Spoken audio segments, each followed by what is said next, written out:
Team Chaotix. 3 misfits, 1 office, and a rule nobody else in the Sonic world follows. They only fight for a paycheck.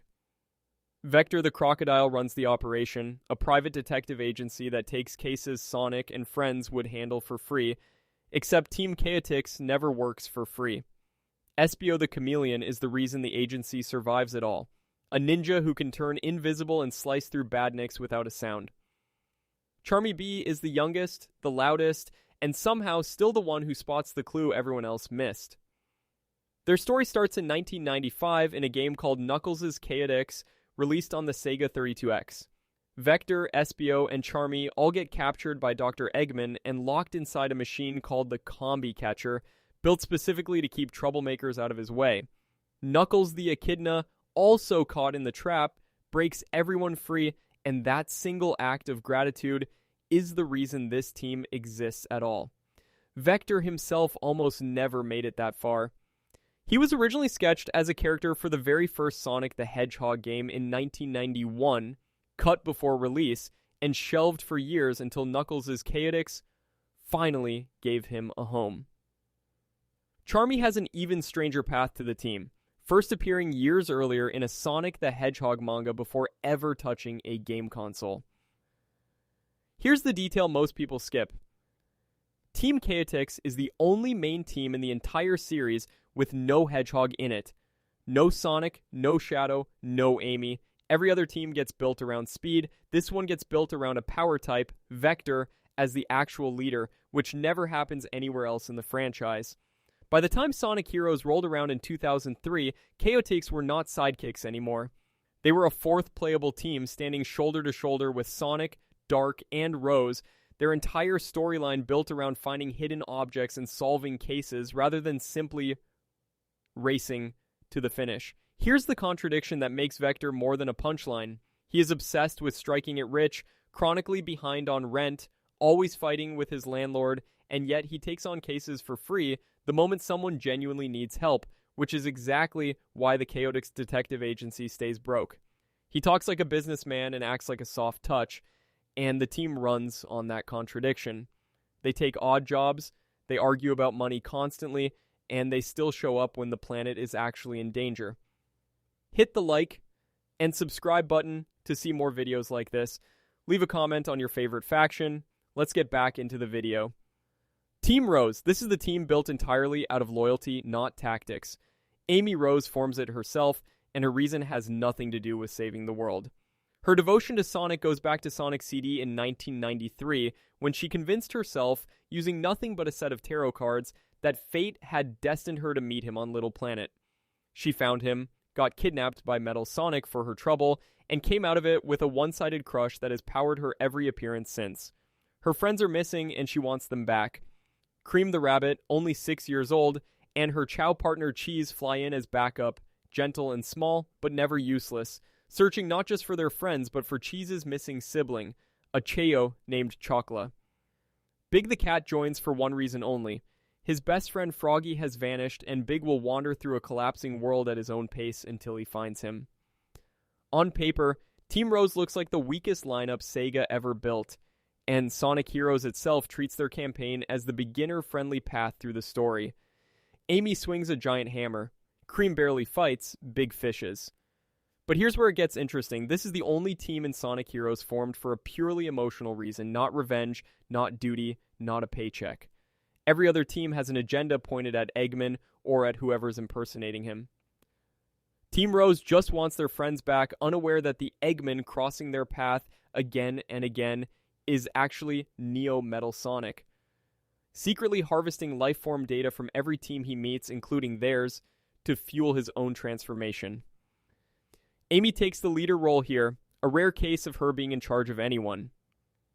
Cream provides the only flight-type support that feels genuinely soft in a franchise obsessed with speed and power. Big remains, to this day, the character fans argue is either the funniest or most pointless addition to the entire series. Either way, Team Rose is proof that the softest team in Sonic still gets pulled into the exact same fight that ends with Metal Overlord threatening to swallow the whole world. Babylon Rogues, Jet the Hawk, Wave the Swallow, and Storm the Albatross did not start as characters. They started as a legend, and the legend goes back further than anyone in Sonic's world realizes. According to Sonic Riders lore, the Babylon Rogues descend from the Babylonians, an ancient alien civilization that crash-landed on Earth long ago and built Babylon Garden, originally a working spaceship powered by devices called the Arcs of the Cosmos. Marooned with no way home, the Babylonians reshaped their ship into a floating city of mosaic plazas and domed towers, and their descendants inherited both the ruins and the earliest form of extreme gear, the hoverboard technology the entire Sonic Riders series is built around.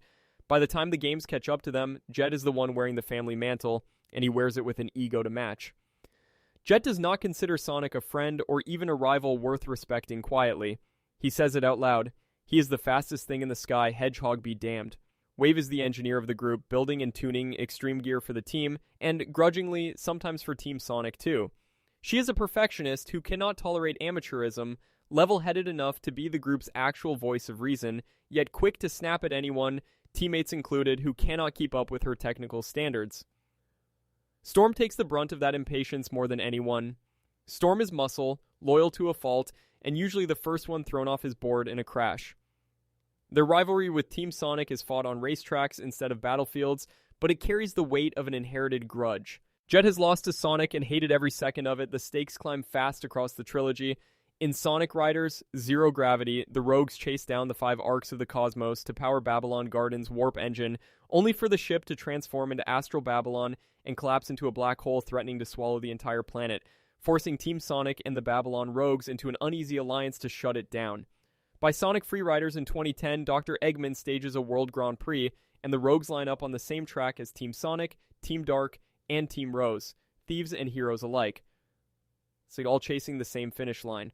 3 descendants of a stranded alien empire, 1 legendary title, and a race that never actually ends. Team Dark, nobody on this team likes each other, and that is the entire point.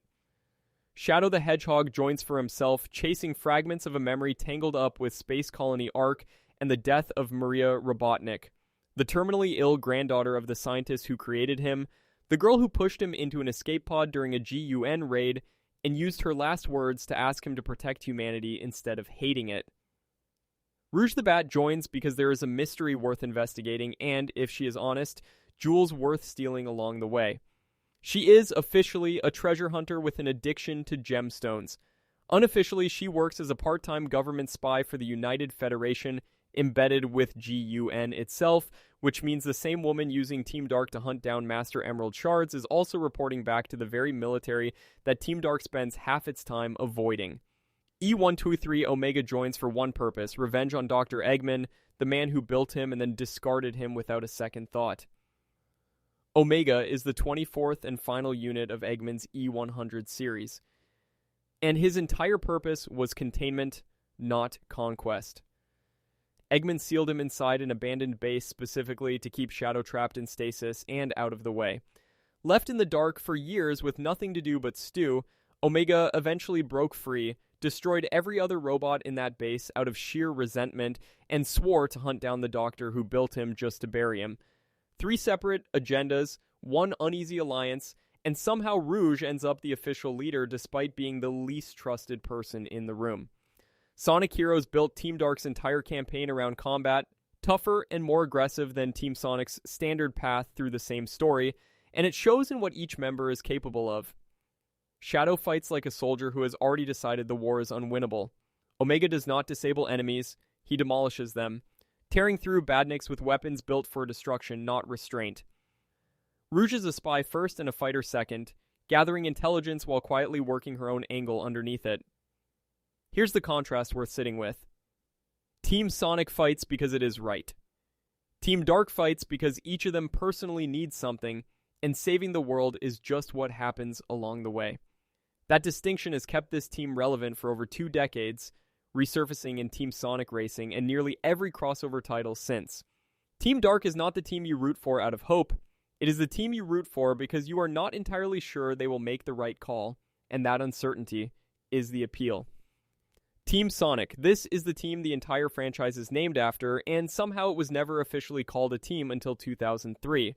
Sonic the Hedgehog leads, obviously the speed type, the one everyone else measures themselves against. Sonic's own foot speed has been measured surpassing Mach 1 faster than sound itself, which is precisely why the rest of the team is built to keep pace rather than compete with him directly. Miles' tail's power is flight. Using his twin tails as a rotor to carry teammates across gaps nothing else in the cast can clear. Knuckles the Echidna is power, a wall of muscle who solves most problems by punching through them. When he is not standing guard over the Master Emerald back home on Angel Island, the job that defines him more than any team roster ever could. Individually, these three had already saved the world going back to Sonic 3 and Knuckles in 1994.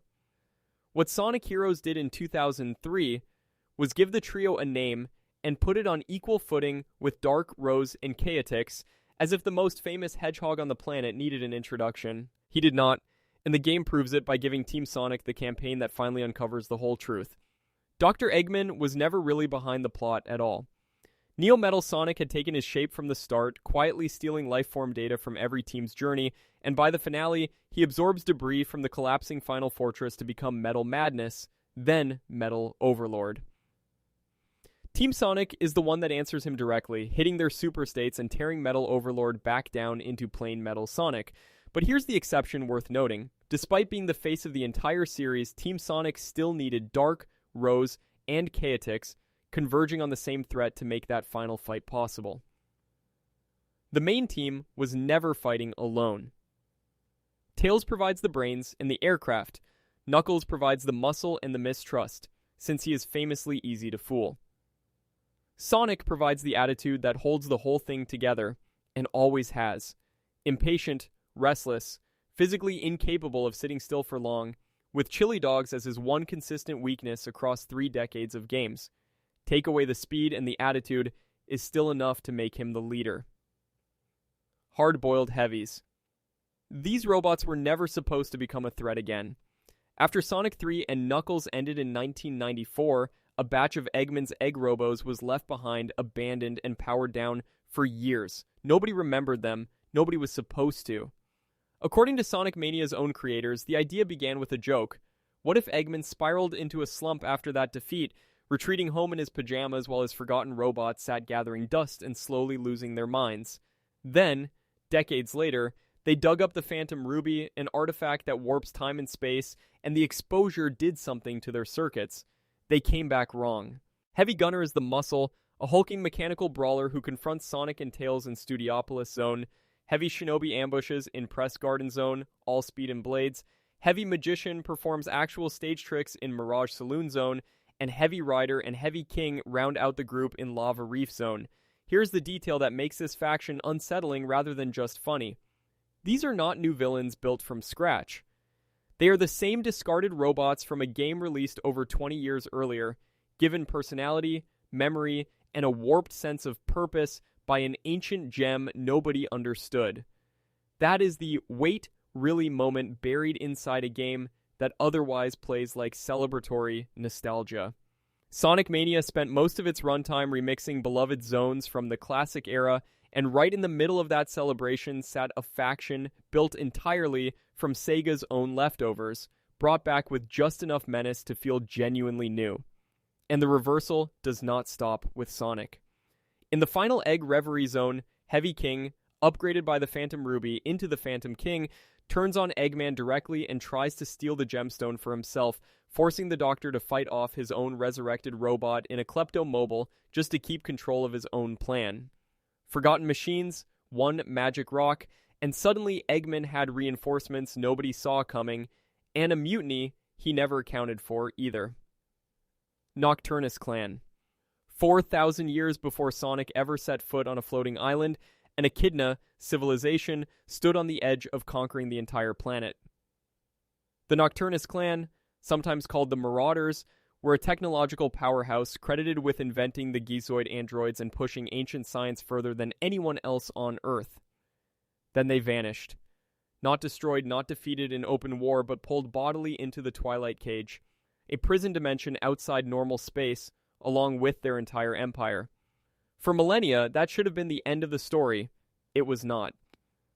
In Sonic Chronicles The Dark Brotherhood, released in 2008, the clan resurfaces under Emperor G.U.N, a leader fluent in both magic and machinery, who orchestrates the theft of all 7 Chaos Emeralds and the Master Emerald as the key to finally breaking his people free. Their imprisonment traces back to one weapon, Emerald, a mass-produced Gizoid android built by the clan to be the finest war machine the ancient world had ever seen.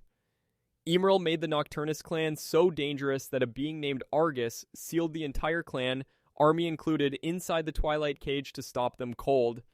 Emerald alone slipped through, forgotten for 4,000 years, until Professor Gerald Robotnik found him in a warehouse roughly 50 years before Sonic Battle and carried him up to the space colony Ark for study, the very same Ark tangled up in Shadow the Hedgehog's own creation. Here's the reversal worth sitting with. The Nocturnus Clan are not simple invaders. They are refugees from an ancient injustice, trying to undo a punishment inflicted on their entire civilization generations ago, and Ix uses that grievance to justify plans that would flatten Sonic's world in the process. A lost empire, an exiled leader, and a plan 4,000 years in the making. Few factions in this franchise carry that much buried history, and fewer still tie their motive directly back to an entire ancient civilization rather than a single villain's ego. Black Arms. 50 years before Shadow the Hedgehog ever opened his eyes again in the 2005 game that carries his name, something was already circling Earth. The Black Comet returns after that half-century absence, and with it come the Black Arms, a race of demonic aliens led by Black Doom, a three-eyed overlord who does not just command his forces, he speaks the language of the people he plans to conquer. Recognizable by black and red skin, and a total absence of anything human about them, the Black Arms invade Westopolis hunting the 7 Chaos Emeralds, the same objects Sonic treats as tools, and the Black Arms treat as a weapon of planetary conquest. Their endgame is horrifying in its simplicity.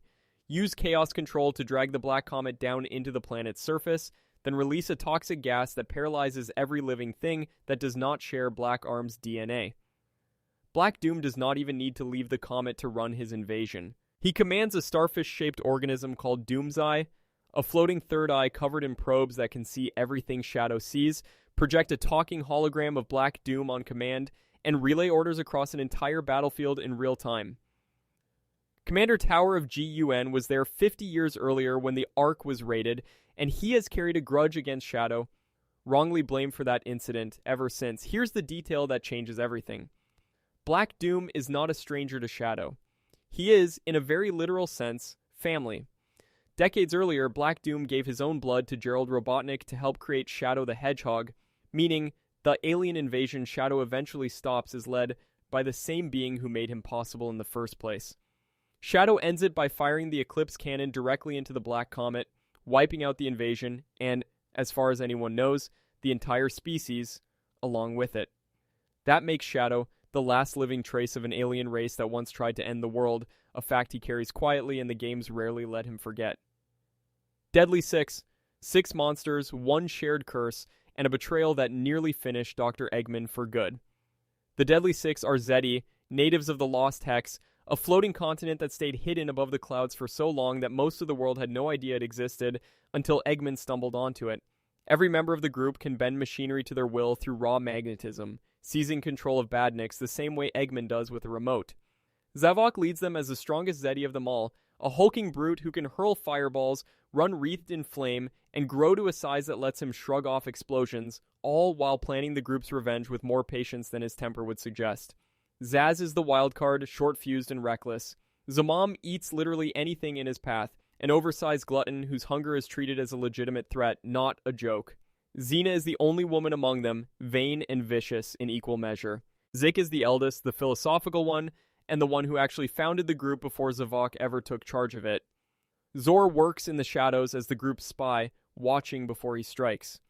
The Zeti, as a species, are old enough, and rare enough, that most of the world treats them as a legend rather than a real threat, closer to a cryptid than an actual race, right up until 6 of them start tearing continents apart. Eggman does not defeat this faction through strength. He tricks them, trapping the Deadly Six inside a device called the Cacophonic Conch and forcing them into servitude to build his new empire on the Lost Hex. But here's where it gets interesting. The leash breaks. The Deadly Six turn on Eggman, steal his own army out from under him, and nearly kill him in the process, forcing Sonic into the bizarre position of teaming up with the very man he usually stops just to survive. 6 individual monsters prove capable of doing what almost no single Sonic villain ever managed, making Eggman the victim in his own story. G.U.N, before Sonic ever fought a Black Arms invader, he was running from soldiers who thought he was the enemy. The Guardian Units of Nations is the military and peacekeeping arm of the United Federation, founded more than 50 years before Sonic ever became a household name, commanded by Abraham Tower, and it exists to protect Earth from every threat the planet cannot see coming, Eggman included. Its entire purpose is deploying sophisticated military robotics against exactly the kind of global terrorism Eggman specializes in, which makes it strange that its most famous confrontations are with the heroes trying to stop him. When G.U.N debuted in Sonic Adventure 2 back in 2001, it had zero sympathy for anyone wearing fur. After Eggman and Shadow break out of Prison Island, G.U.N soldiers storm in and simply grab the nearest hedgehog, chasing Sonic through the streets on the assumption that he is Shadow. Sonic ends up locked in a cell on that same island, the exact cell where Gerald Robotnik was executed by firing squad decades earlier, chalk writing on the wall and all. G.U.N never explains why it is so quick to shoot first, and the games never clear up whether that is a cover-up to keep Shadow's existence buried or just plain incompetence. That is the rule Sega set early. G.U.N is not on Sonic's side, full stop. But here's the exception that redefines the entire organization. By the time Shadow the Hedgehog released in 2005, G.U.N is shown fighting the Black Arms invasion with genuine courage, risking soldiers and firepower for a planet that barely trusts them back. The same force that once tried to erase Shadow ends up standing beside him against an actual apocalypse. That shift, from faceless antagonist to reluctant ally, is rare in this franchise. Most Sonic factions stay locked into one role for their entire existence. G.U.N is one of the only ones allowed to grow up, trading blind aggression for something closer to duty without ever fully becoming friendly. The Resistance. Sonic loses. That is the premise this entire faction is built on, and it is one of the few times the games let it happen without walking it back within the hour. In Sonic Forces, Dr. Eggman conquers 99% of the planet using Infinite and the Phantom Ruby, and Sonic himself is captured and held prisoner for 6 months while the world burns without him. Someone has to fight back in his absence, and that someone is Knuckles the Echidna, leading a ragtag militia called the Resistance that forms after Silver the Hedgehog arrives from a ruined future to warn them what is coming. Knuckles is, by the game's own admission, not a great strategist. His leadership costs the militia at least one major defeat before the war is through. But the Resistance holds anyway, built from ordinary soldiers, displaced civilians, and whichever familiar faces survived the initial conquest, including Amy Rose, Rouge the Bat, Silver the Hedgehog, and the entire Chaotix detective agency, Vector, Espio, and Charmy, all fighting under one banner for the first time. Tails spends the early war searching the ruined city for E-123 Omega, badly damaged and left for scrap, and personally repairs him in time for Omega to fight in the final assault on the Eggman Empire fortress. Reinforcements even arrive from outside of time itself. A younger, classic version of Sonic slips through a strange portal out of his own era into the ruins of Green Hill, and ends up fighting alongside the Resistance's modern heroes against the same empire, one hedgehog pulled from decades in the past to help win a war in his own future. Here's the reversal that matters. For once, the fate of the world does not rest on one blue hedgehog's shoulders from the opening cutscene. It rests on an underdog resistance movement doing the unglamorous work of grinding down an empire while its hero rots in a cell.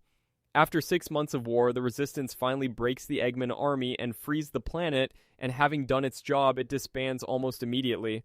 Its legacy folded into a successor group called the Restoration, a militia born out of desperation led by the wrong hedgehog's rival, and it still won. Eggman Empire. Every faction on this list eventually leads back to one man.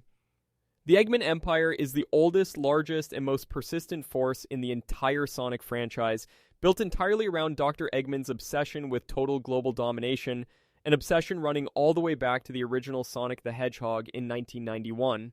Officially, he carries an IQ of 300, a genuine authority on robotics, brilliant enough to design an empire's worth of machines, and still too childish to ever let the fantasy of ruling the world go. Even his name is a small puzzle. Ivo Robotnik, spelled backward, reads close to the Latin word for egg, and Robotnik itself means something close to laborer or slave in Slavic languages. Eggman was never a nickname pulled from nowhere. It was earned first as an insult over his round shape and his egg-shaped badniks, then worn proudly once he stopped pretending to mind. His ambition has a name too, Eggmanland, the empire he keeps trying to build on the ashes of whatever city he has just leveled, backed by war machines like the Death Egg that rain robot armies down from orbit whenever his plans on the ground fall apart. Where other factions have an origin story, a turning point, a single game that defines them, the Eggman Empire simply never stops. It is the reason G.U.N. exists as a military response. It is the reason the Resistance had to form in the first place. It is the reason a batch of forgotten egg robos became the Hard Boiled Heavies decades later, and the reason the Deadly Six had an empire to steal when they turned on him. Eggman's forces are less an army and more an ecosystem. An endless supply of badniks, egg pawns, bases hidden across the globe, and doppelgangers of Sonic's own rivals built or manipulated into service. And the earliest badniks carry a detail the games rarely dwell on for long. Eggman built them by capturing small animals, birds called flickies among them, and sealing the creatures inside the shells as organic batteries, which is exactly why smashing a badnik always sets a tiny animal free. The Empire was never just steal. From the very beginning, it ran on captured lives. Here's the rule that makes this faction different from every other entry. Eggman does not need to win once. He only needs to keep trying, and the games have let him try for over 3 decades without ever fully retiring the threat. Every hero on this list, Team Sonic, Team Dark, the Resistance, G.U.N, exists in some way as a reaction to what Eggman built first. Take him away, and half the factions in this franchise never needed to form at all. That is what makes the Eggman Empire the true center of the Sonic universe. Not the strongest fighters, not the flashiest villains, just the one force that outlasts everything sent against it. Which faction do you think could actually take Eggman down for good? Drop it in the comments.